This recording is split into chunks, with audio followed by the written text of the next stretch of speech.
if anybody say, well, this make Enoch live more than 1,000 years, it don't, because he's not in this flesh, this earthly flesh that corrupts.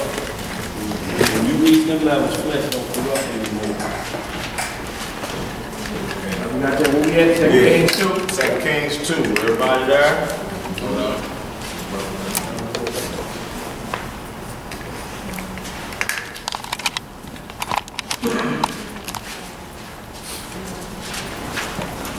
2 Kings chapter 2, verse 1.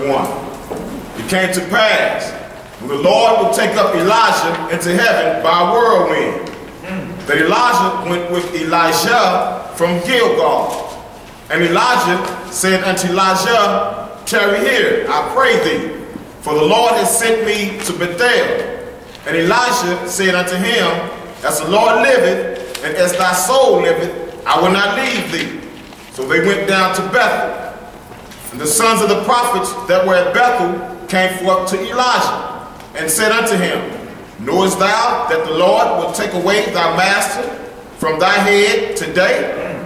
And he said, yea, I know it. Hold ye your peace. And Elijah said unto him, Elisha, tarry here, I pray thee, for the Lord has sent me to Jericho. And he said, as the Lord liveth, and as thy soul liveth, I will not leave thee. So they came to Jericho. And the sons of the prophets that were at Jericho came to Elijah and said unto him, knowest thou that the Lord will take away thy master from thy head today? And he answered, yeah, I know it. Hold ye your peace. So this thing was reported commonly, wasn't it? Yeah. There wasn't no private thing. There's noise abroad. And Elijah said unto him, tarry, I pray thee, here, for the Lord hath sent me to Jordan. And he said, as the Lord liveth, and as thy soul liveth, I will not leave thee. And they two went on. Now see, Elisha was Elijah's understudy. You know, his right-hand man, his partner, who rolled with him, you know, in the prophecies. You know, as being a prophet, you know, they was prophets. But Elisha, we see, loved Elijah. That you're not going nowhere without me. You know, whatever's going to happen, I'm going to be right there. Okay? Just like when Joshua was down at the mountain, when Moses came down, and when the people built the golden calf, that was just too much wickedness for him. He like, I got to get away from here. So he went down to the bottom of the mountain to wait on Moses. What's up? So, in Revelation, when there are two people that have power to destroy the earth.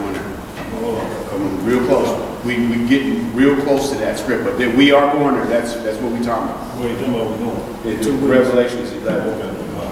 That's Revelations 3 through 12 and chapter 11. That's where we're going. That's the sound. Yeah. Okay, read on. Okay, verse 7. And 50 men of the sons of the prophets went and stood to view afar off. And they two stood by Jordan. And Elijah took his mantle and wrapped it together and smote the waters. And they were divided hither and thither, so that they two went over on dry ground. And it came to pass, when they were going over, that Elijah said unto Elijah, ask what I shall do for thee, before I be taken away from thee. And Elijah said, I pray thee, let a double portion of thy spirit be upon me. And he said, thou hast asked a hard thing. Nevertheless, if thou see me when I am taken from thee, it shall be so unto thee. Now you know this is scripture in 1 Corinthians chapter 14. It says the spirit of the prophets is subject to the prophets. Right. You feel me? So the spirit of an ancient brother can rest on you. Yeah, right. You're not him though. Right. Some people take that and say, see, that's reincarnation. No, that's not that. Right. But the spirit that was on Elijah got a double up. That's right. Of what he already had. Right. Showing you that he's a prophet, the spirit of the prophets is subject to the prophets. Right. Because both of them are still alive at the same time. Right. So it can't be reincarnation. Like when they call Christ John the Baptist. Right. Both of them are still alive at the same time. And that's the way a lot of us are given our Hebrew names. You're given a name of who you are reminded of in the scriptures.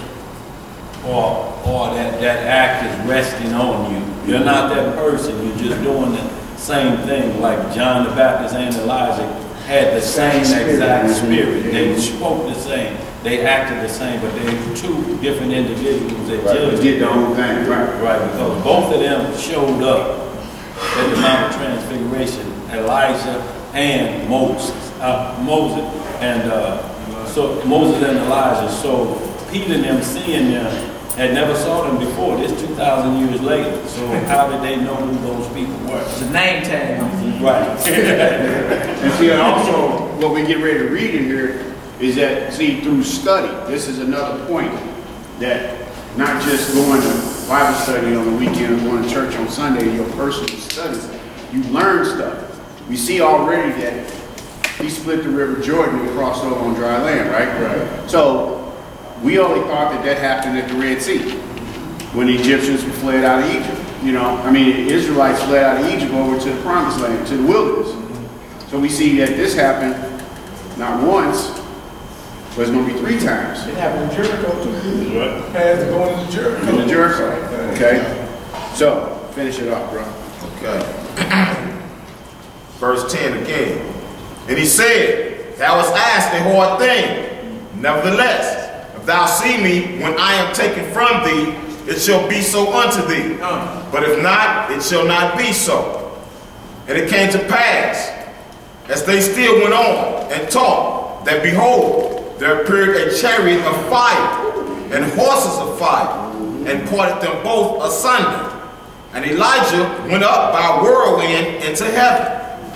And Elijah saw it, and he cried, my father, the chariot of Israel, and the horsemen thereof. And he saw him no more. And he took hold of his own clothes, and rent them in 2 pieces. He took up also the mantle of Elijah that fell from him, and went back, and stood by the bank of Jordan. And he took the mantle of Elijah that fell from him, and smote the waters, and said, where is the Lord God of Elijah? And when he also had smitten the waters, they parted hither and thither. And Elijah went over. And when the sons of the prophets which were to view at Jericho saw him, they said, the spirit of Elijah doth rest on Elijah. Okay. You see how that now that he tested it, he said, where is the God of Elijah? You know, and tested to see if he did indeed get that double portion of that spirit. Go ahead. What a lot of people misunderstand is they like, well, he had his spirit. Gifts of the prophecy and gifts of anything that we have, it comes from the Father. So it wasn't that he had Elijah's spirit. It's that God was able to give him that portion of power that he gave to Elijah, so on and so on. Right. And it's not a spiritual thing. It's a given gift and power. Exactly. He wanted to continue on. Yeah. You know, he saw what was happening, and he wanted to do that same work. Daniel, when he was talking about Enoch being translated, he got a scripture, Hebrews chapter 11. Yes. Hebrews chapter 11. All right, let's get into that. Hebrews chapter 11, right about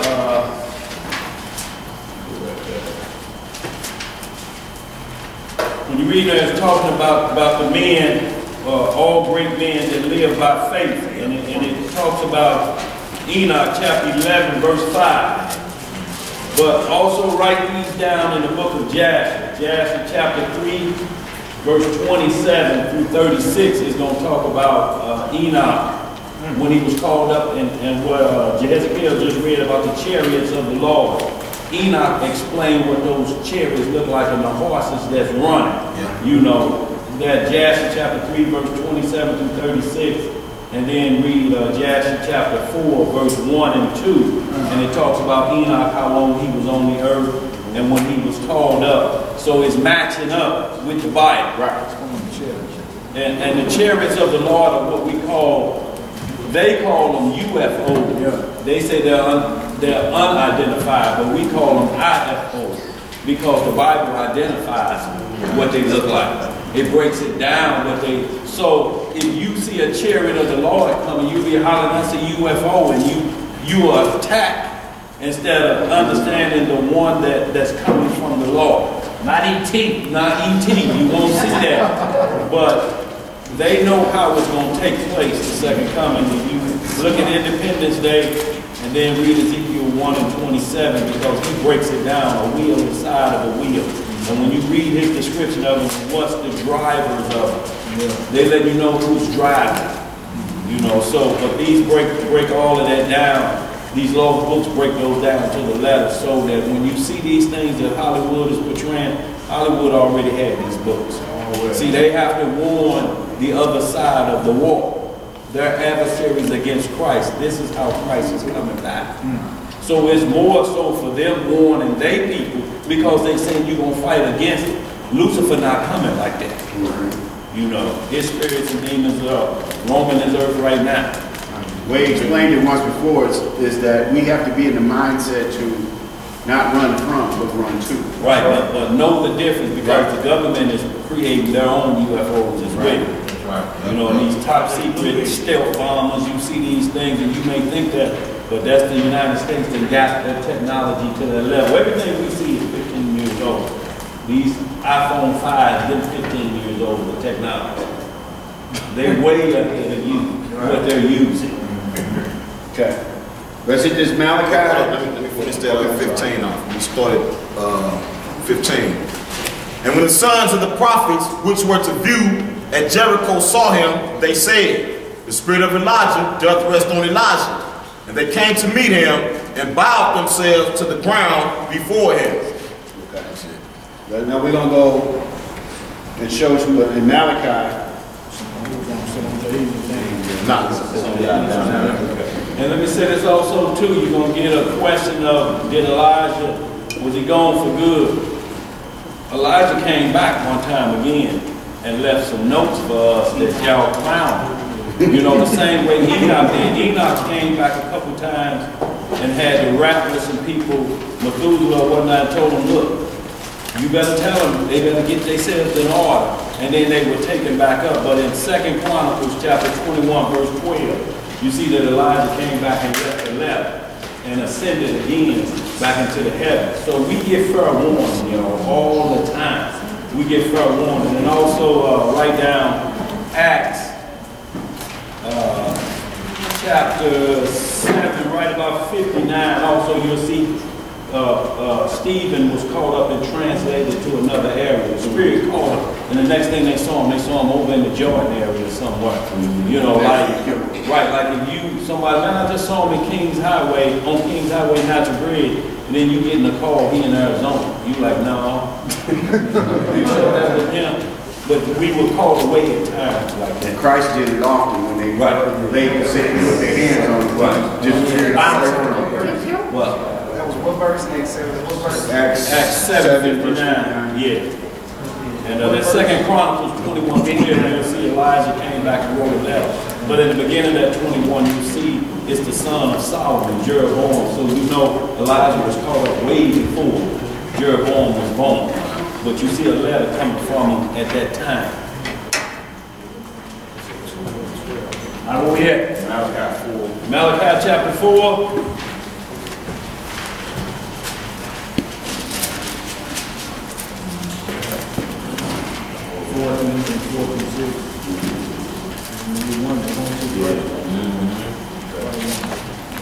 Malachi chapter 4, verse 1. Last book is right before the New Testament. Right before Matthew.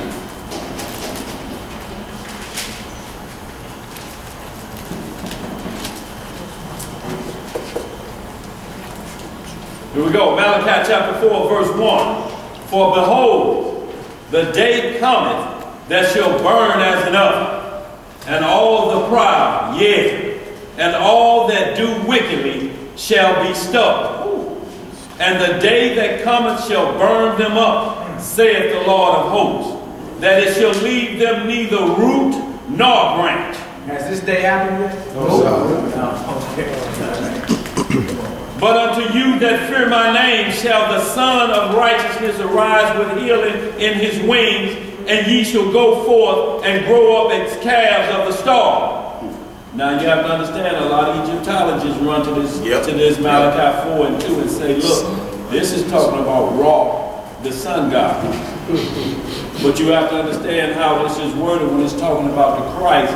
He's saying the Son of Righteousness, he's above that. When he always says, like, I'm the Lion of the tribe of Judah. This is not getting us into idol worship of beasts and anything, but he's talking about, when you're talking about the top light or the things of this nature, he's saying, I'm greater than the Son of Righteousness, because Deuteronomy 4:19 tells us never to worship the sun or the moon. So either Malachi is tripping here and got us looking to get ready to worship the sun, or this is meaning something else. So, but what he's saying is he's going to use the sun as well to burn people up, because when this ozone layer is damaged and the beams of them sun come through them sunbursts and burn them up, yeah, the Son of Righteousness is coming, but by no means, in no shape or form, if this speaking of Ra, the sun god, are calling Christ that he's called the Lion of the tribe of Judah. Is that reducing him to a beast? No. It's just saying he's greater than all of the elements on earth, what man look at as cheap on the earth. We look at the lion as the king of the jungle. Christ say, I'm the king of this jungle of wicked people. I'm the king of that. You know, and what he's saying is I'll rule over that. In the same way he's saying that for all who look at the Son, I'm the Son of Righteousness even in that point. You don't have to look to me regardless, but as I read on, you'll see the difference. I just wanted to stop and clarify that in case anybody's seen it, because they definitely hit you with that. Go ahead. In Deuteronomy 4:19 he speaks of, I'll just read it real quick. It says, unless thou lift up thine eyes unto heaven, and when thou seest the sun, and the moon, and the stars, even all the host of heaven, shouldest be driven to worship them and serve them, which the Lord thy God hath divided unto all nations under the whole heaven. That's all I want to just get on. So this is telling you right here, if you believe that Malachi is talking sun worship, then Malachi is violating the law. Sad mistake. Right. So you have to understand that the law just told us no sun or moon worship. So Christ in no way, he's just telling you, or compared to you look, son, I'm the Son of Righteousness. I'm Lord of the Sabbath. He's not saying he's day 7. He says I'm greater than day 7. Go ahead. It's not like when we have our new moons. It's not that that's a worship activity or festival that we're doing. It's just the beginning of our months. Right. That's what we're paying attention to. You know, we might sip on a little grapes and get a prayer in, but that's as far as it goes. Right. Ain't no bowing down to it and acknowledging it and worshiping it as the Most High. Okay. Verse 3. And ye shall tread down the wicked, for they shall be ashes under the soles of your feet in the day that I shall do this, saith the Lord of hosts. Remember ye the law of Moses, my servant. See, so he get right back into it to let you know that Malachi is saying, I'm on point here. I ain't talking about sun worship because I just quoted you the law. I'm telling you to remember the law of Moses. And in there, they say no sun worship. So, verse 3 again. And you shall tread down the wicked, for they shall be ashes under the soles of your feet in the day that I shall do this, saith the Lord of hosts. Remember ye the law of Moses, my servant, which I commanded unto him in Horeb, for all Israel with the statutes and judgments. Behold, I will send you Elijah the prophet before the coming of the great and dreadful day of the Lord. So he's saying that Elijah, before the sun come back, Elijah we see here is coming back first. Right. And that's what we're going right here. It's a great and dreadful day. Right. And it's that great and dreadful day, so we know this wasn't the first coming. The great and dreadful day of the Lord is his second coming, because he's coming to clean house. And just names and then like in Amos 5:18 it says, woe to those who want to see the day of the Lord. For what end is it for you? Right. Okay, so we like in kind of like what we discussed about in death. Sometimes life can get to where we say, hey, like a certain nation does more than anybody, I know I'm going to heaven anyway. I'm just going to go ahead and go now. I can't take this right now, what's going on in this world. I might as well just go ahead and cut it. Okay, well, who's to say that you going there? That's in your mind. It's not your judgment either. Right, you're going to judge yourself into the kingdom. Right. I might as well go ahead and go now. I know I'm going. God is white. I'm white. I'm going. So I'm just going to go ahead and go now.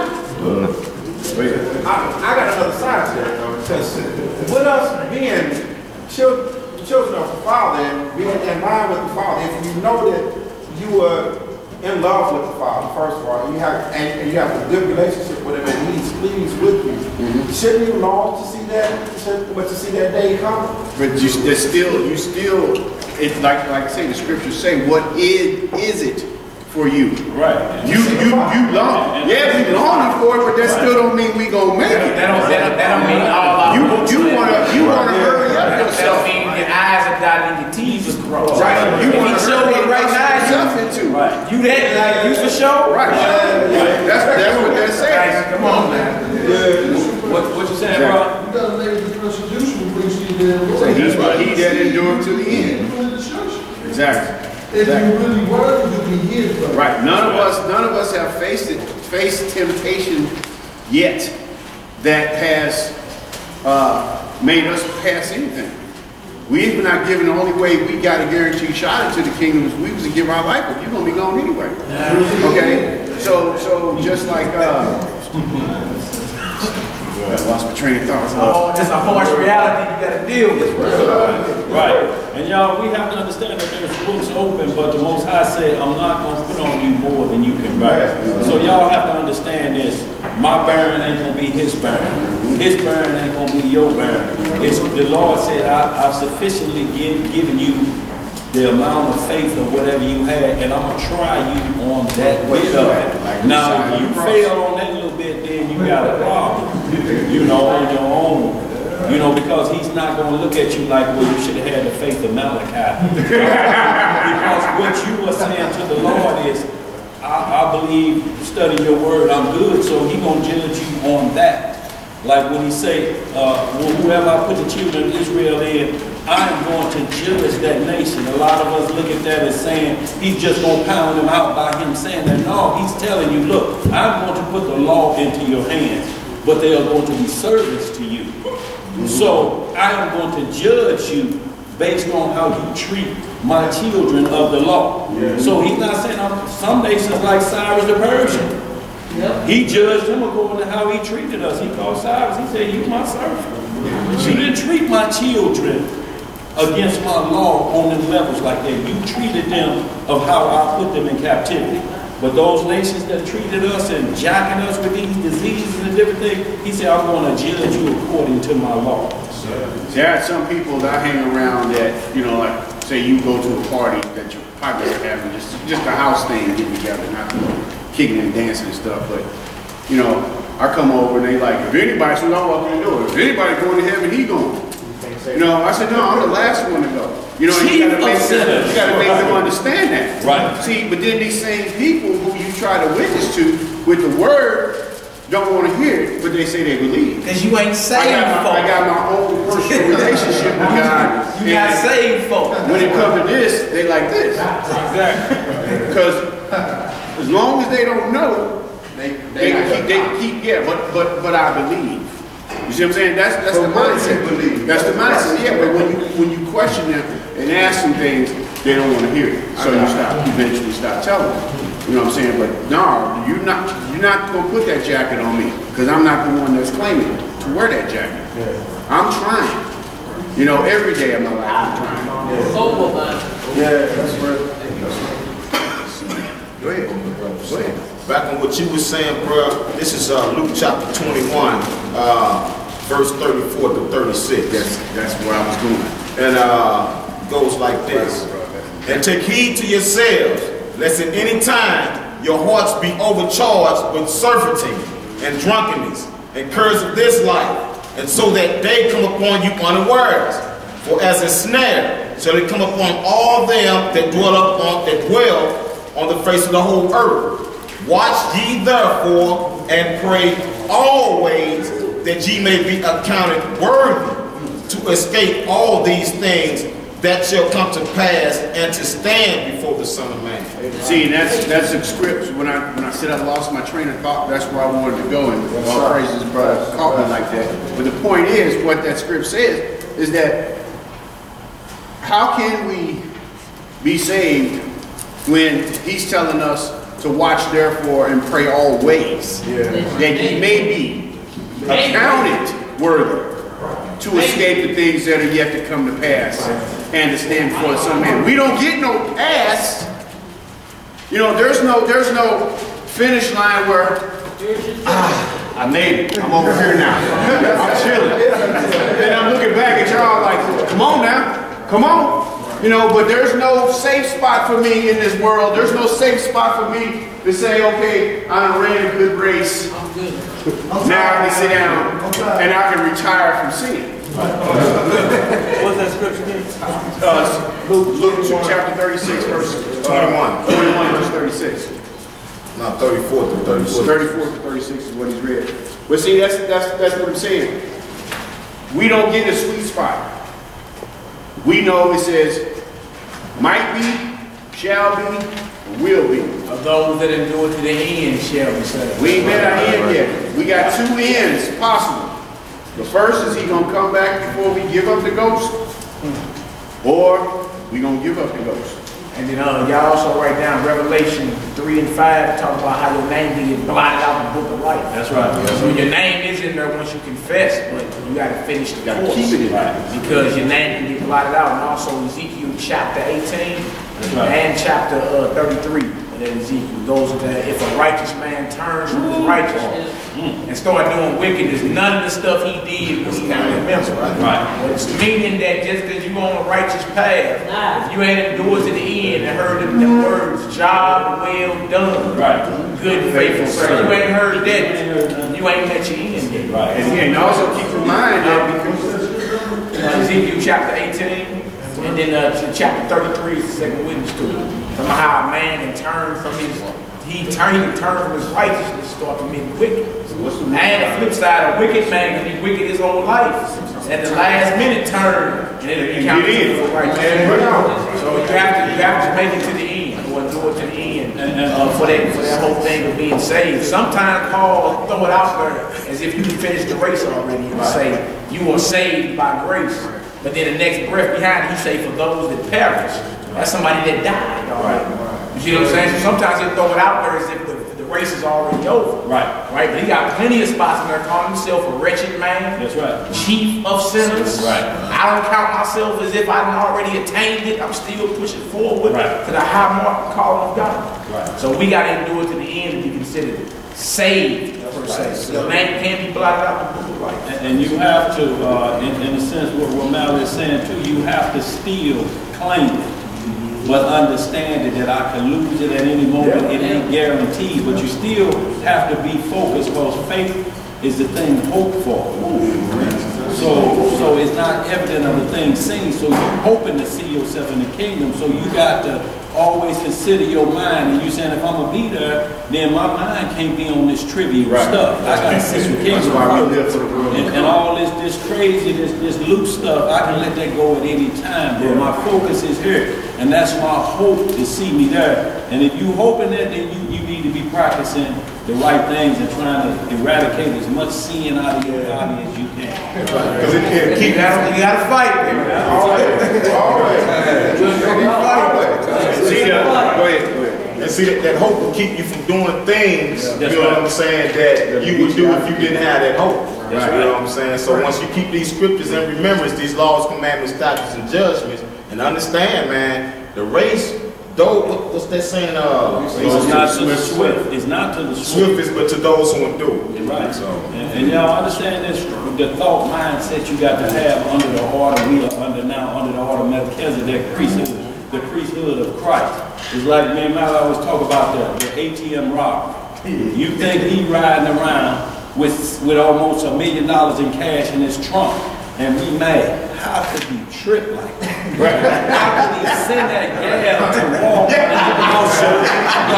luggage this late? And we're thinking what we done did with that stolen money. But next, the intentions of the heart, which the Most High judges, your next thought is, now if I had the money, how do I live my life without getting caught with the stolen money? So your mind is turning. Well, I got to wake up as a black Mexican. So my next tip is, and I'm gonna have to, but it's gonna be this. You know this. See, if the intentions of your heart, you know you doing wrong, and you figure I'm gonna have to do like this, you can't do nothing with that money. You can't say, well, I'm gonna build a camp for the. I'll build a new spot. We'll have everything. You can't take a dog to the altar. So you, in your intentions of your heart, you know, I'm going to have to hide with that money. I'm going to have to hide some of that money. And if you think you can have that thought process and enter the kingdom of God, no, you got the wrong thought process. If you think you're going to deal with Christ and you sit back with your mindset like that, Judas had a mindset like that. No, I didn't. I often think about people who get busted on the highway, transporting drugs, mostly, Mexicans, but the fact is, like, why don't you, but I'm just saying, carry them large quantities. Right. I'm saying if you go ride down the highway, in either your car or a rented car, I always say, why don't you put on a suit and, cut your hair and look with a briefcase and Then we do. Then you pull out, what's the problem, officer? And they automatically throw up. See, that's like we saying, when you start thinking like that. Exactly. And you thinking how, I watch shows on gangs. I ain't never been in a gang in my life, but I'm thinking like, why can't they just, all this money they out there flashing and showing, why can't you do something with that money? Why? But it's still all wrong. You can't make the whole what he's saying, the whole mindset. So instead of saying like, hey, you know what I deal with that 11 million? Right. You should be like, no thief will get to the kingdom of heaven. Exactly. No matter what level of it is, even like bait car, when they have on tape and then they hear the intentions of the heart because they fly. Anybody say something, you say we got it right here. And then when the police come, I was taking it back. I was like, you got the intentions of your heart on tape, and y'all have to understand they are using the same system to get the intentions of your heart called Facebook. Y'all got to be careful with that. We're not telling y'all use it to the advantage, but do not present the intentions of your heart on Facebook because they are monitoring it. And it's got face recognition on it. That's why all these cameras popping up. So when they run that face, like an image of somebody robbing a bank, they run that in the Facebook database. And it's going like that. And they say, match! He's friends with Little Willie. So now they go to Little Willie. Who is this right here? Oh, that's Jabbo working down at the tire shop. Okay, that's all. Hebrew name so-and-so. Right. Y'all have to understand, y'all, so what we're saying is this system is so corrupt, but we got to be wise as serpents and harmless that we got to use it till we can't use it no more till it comes up to the line and they say, you want to keep using it. Now you got to disobey your God. So, but you can't be caught up into the disobeying already and putting your thoughts out there. Yeah, we over here kicking it in Jamaica. Yo, we having a good time. And somebody else looking, oh, so ain't nobody at the hot beach. Right. And I bet you box outside by the door. And see, and then the flip side too is like what we talk about is that when we know that we're not supposed to live for this world, but for the world to come. And then when your mind focuses on, I gotta get up and go to work today, I gotta get up and go to work tomorrow, I gotta get up and go to work today, and then I make it to the kingdom. I'll never have to work again. Right. For what we have for hope in this life is get your 30 years in or whatever, and to be able to retire. Right. Say if you worked 30 years and you're able to retire, say I'm just throwing out 60, and you live to be 90. You live as long without working as you did for them putting your time in. Right. You imagine having 30 years of retirement with a check still coming in, mortgage paid and all the stuff, but you can wake up every single day of your life and decide to do what you want to do, because you ain't got to do nothing that nobody else has told you have to do anymore. That's like thinking for the kingdom. That's right. You know, you have to put yourself in that mindset that I must put this work in right now to get to the kingdom. You know, there's nothing here in this world, but that's the point. And the problem is that we are afraid to die because we don't know what's going on. We don't know where we're going. And it's just like I say, that people who don't believe in God and, you know, atheists and stuff like that, you got to understand, because we are believers and we know that He is real, that they are still subjected to His laws, and His commandments, and His statutes, and His judgments. Just because you say you don't believe in Him does not mean He does not exist. Go ahead, brother. It's real funny that most of the ones that's always say that they don't believe in God. When they get to that life or death moment, when they get to where they know they about to lose their life, God, but you can say your whole life, no, don't believe it. But the Most High said if they turn in the intention of their heart, it's good. He's the final judge on that. We can't call it, because He said you're going to see some standing here in the kingdom of God that you didn't think ought to be here. And some who you think ought to be here can't be found. You're like, anybody seen such and such? I know they here. So y'all, we have to understand that also that Ezekiel 18, Mally spoke of on the corner side, when it says all your righteousness be forgotten. Let a man be righteous his whole life, and then that one event, that's all he will be known about, is that one event. Like as great as O.J. Simpson was, Heisman Trophy running through the airport, but now all we know him as is the killer, possibly, of two white people, and locked up. So that last thing is the last thing you remember. And you keep bringing that up, just like if somebody did something, oh, you talking about Black Robert that killed Willie Lemon? See, so it's the last thing, the event, or if somebody died, the good thing is what they did the last time. Like everybody else chased the dream of Martin Luther King, but we look at it when we read Jeremiah 23, and he had his own personal dream, but we may focus in, we may say something about, you know, and we may use it in the brothers use it in the song. I may not get there with y'all, but he may have looked at the corner and said, they about to get me. I got to change over. But the focus is on that false dream instead of us looking at the final thing, what he said. If we use that at all, then we have to be fair to him along the lines of Ezekiel 18. We can't use his comments and say, well, I want to use it right here. And then we put him in the mud over here, because the last of that man is where it says if a wicked man turned. And you say he was like this wicked, and he turned, because if we don't, we're not fair to be reading Proverbs, and we know what Solomon did. One more thing. We're going to get going, y'all. Go ahead. It's all about the hour of temptation, and y'all gonna go through. You see what I'm saying? So no matter if you was righteous for 85 years, that hour of temptation, if you turn from that righteousness, your righteousness ain't gonna be counted. The hour of temptation, we all gonna go through it. Right. So you gotta pass that final test, huh? Right. Malachi chapter 4, verse 4. Verse 5, I'm sorry. Verse 5 again. Behold, I will send you Elijah the prophet before the coming of the great and dreadful day of the Lord.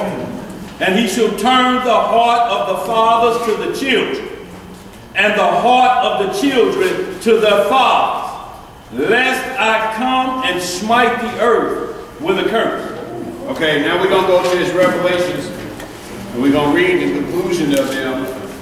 1 through 3, and then 11. 3 through 12. Revelations what? Revelations, they're on your page there. That's the ones that we wrote down. Revelations chapter 1 through 3, and then 11, 3 through 12. It's, you got it right down.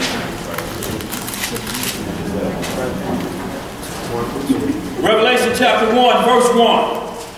And the reason bro always go here is because the gospel that they teach on, or the doctrine that they teach on Sunday morning, they'll tell you, don't ever look at Revelation. Yeah. It's dangerous. You don't know what you're doing. You got to stay the hell out.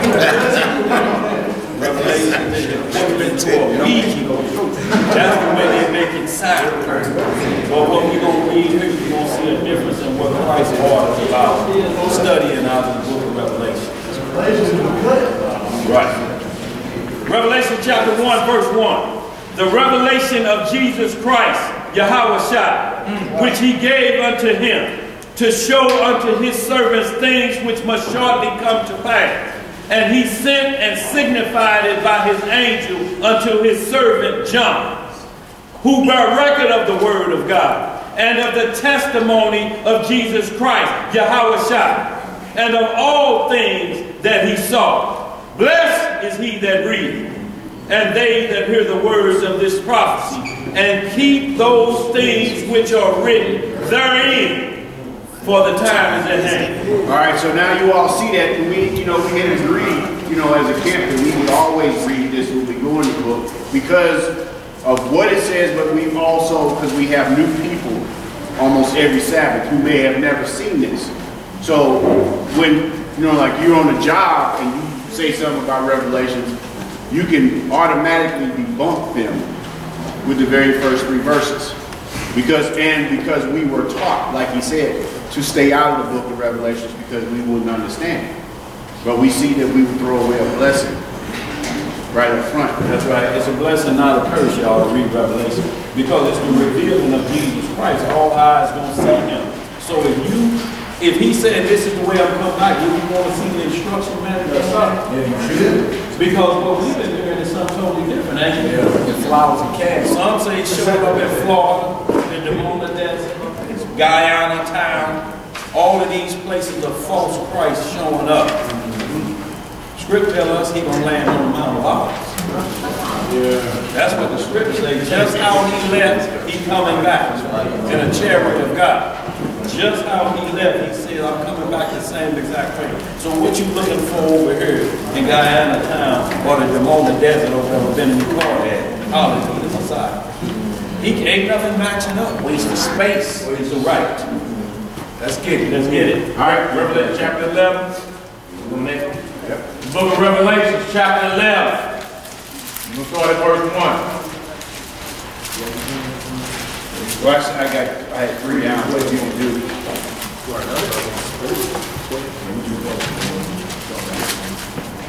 All right. How we looking? Everybody there? Good? The book of Revelation, chapter 11, verse 1.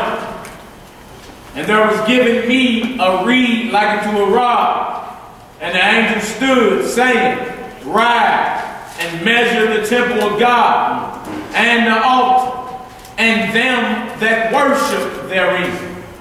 But the court which is without the temple, leave out, and measure it not. For it is given unto the Gentiles, and the holy city shall they tread underfoot 42 months. Verse 3. Okay, I want to break that off for you since we read it. I didn't have it down for us to read, but for understanding on that, when the original temple was built, it included a court of the Gentiles. And it was the outer court. And if you was of the Gentile nations, you couldn't cross that line over to Hebrew land. See what I'm saying? So what we just read, the new temple, when it is measured out, what the script said was, leave the court of the Gentiles out. No measure. See that? This is the Holy of Holies. These are the inner workings of it. For all y'all can see it now. But this is where the high priest was, and when Christ gave up the ghost on the cross, and that curtain was rent in 2 from top to bottom, that's where that was. Only the high priest could go back behind there like right here. This is the Holy of Holies back here, and only one man could go back behind there. Well, when Christ gave up the ghost, that curtain that was divided, that rent in 2. So now, because he said, let no man come to the Father now except for me. Before him, we went to the high priest for our sins. Christ did that. And in Hebrews chapter 7. But the point is, this was for the Israelites. And this was for the Gentiles. But for the new temple, there ain't none. Okay? And understand there's also what's sitting on the court of the Gentiles right now on the second temple. Right now it's the Wailing Wall. That's the only piece of it that's left. But Christ said though, now every stone is going to be thrown down to this temple. And that was before Herod attacked. But that's where you see the Edomite Jews bending down to praying to the sticking notes in it. That's the last part of it. But the court of the Gentiles, because it had to be rebuilt in the same spot, is where the dome of the rock sits. The Muslims' most holy site. So that's where the chaos is at, because before they build it, they may have to get rid of that. Right here. Right. I don't know if you all can see that. This is a picture. They said they already did construction. The model building this Edomite saying they hear all kinds of construction going on under the ground. Right. So they keep it, though they can't go up above the ground, they can work under. Oh, yeah. Yeah. See, I guess, you know, with that, whatever happens. Whatever they're going to do is going to start World War III. Right. Probably gonna blow something up when they walk around. Right, because see, they gained that spot a long time ago when Muhammad and them took that part of it, Jerusalem. They put their site up there and they say that's where Muhammad ascended up to heaven from. So y'all have to understand the Ishmaelites and the Edomites are at war about Jerusalem, which is the holy city, the most sacred ground on planet Earth. It sits in the middle of the world. It's the supernatural capital. So what's going on over there, whoever gains Jerusalem rules the world. That the bottom might have to go away. Either it's going to have to go, or by being sitting on the court of the Gentiles, they may not have to do anything. You know, it all depends on what the dictator that sits on that seat going to say. If he says it's got to go, it's going to be gone. I visited last year over in Israel. I don't know basically go anywhere except to the Dome of the Rock. Right, because they don't allow nobody over there with Christ coming off your lips or in your heart. Right. They're going to ask you first off. Well, I got, straight up the Zoom. Right. Hey, where you going? Right. And I'm like, I'm heading on over to the rock. I'm like, what doctor are you there? Right. No. Because even in Tel Aviv, they don't allow us to test. You come up in this certain part for the New Testament, they're like, you want some jail time, don't you? Wow. I mean, what you expect? Right. Hey, look who's riding the lion. What do you think? Let's get it though, y'all. We don't want to get behind. All right, bro. Revelation 11, verse 3. And I will give power unto my 2 witnesses, and they shall prophesy 1,260 days, clothed in sackcloth. These are the 2 olive trees and the 2 candlesticks standing before the God of the earth. And if any man will hurt them, fire proceedeth out of their mouth and devoureth their enemies. And if any man will hurt them, he must in this manner be killed. These have power to shut heaven, that it rain not in the days of their prophecies, and have power over waters to turn them to blood, and to smite the earth with all plagues as often as they will. And when they shall have finished their testimony, the beast that ascendeth out of the bottomless pit shall make war against them, and shall overcome them, and kill them. And their bodies shall lie in the street of the great city, which spiritually is called Sodom and Egypt, where also our Lord was crucified. And they of the people and kindreds and tongues and nations shall see their dead bodies 3 days and a half, and shall not suffer their dead bodies to be put in graves. And they that dwell upon the earth shall rejoice over them, and make merry, and shall send gifts one to another, because of these 2 prophets tormented them that dwell on the earth.